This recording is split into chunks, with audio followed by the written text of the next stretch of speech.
هلو. تفتكروا لازم تكونوا فنانين عشان ترسموا لوحة فنية؟ لا خالص.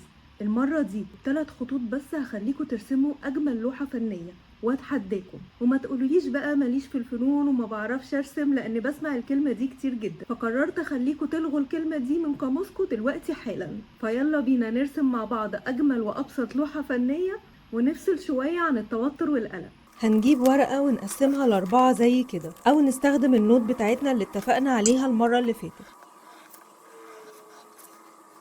بعد كده هنعمل 3 خطوط، الخط الأول على شكل دايرة زي الشمس أو القمر، الخط التاني خط مستقيم وده اللي بيفصل الورقة تقريبا يعني زي الأرض، والخط التالت خط عشوائي، اعتبره جبال، اعتبره بحر، اعتبره صحراء، اعتبره زي ما انت تتخيل.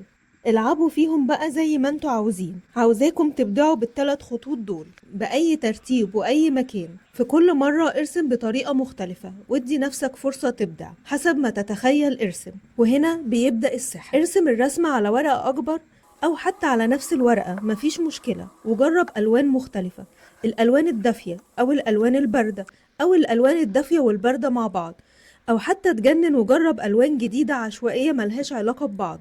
ممكن تستخدم الألوان الأكليريك أو الورق والقص واللزق أو ألوان الشمع، وممكن كمان الطباشير، أو لو عايز تطلع ليفل أعلى ممكن تستخدم ألوان الباستل، السوفت باستل أو الأويل باستل، مفيش مشكلة خالص. وكمان ممكن تستخدم الألوان الماركر أو الألوان الخشب، أي ألوان هتنفع. أي حاجة حابين تستخدموها هتقدروا تستخدموها في الفكرة دي، محدش هيحاسبك على اللوحات دي، اللوحات دي بتاعتك انت وبس.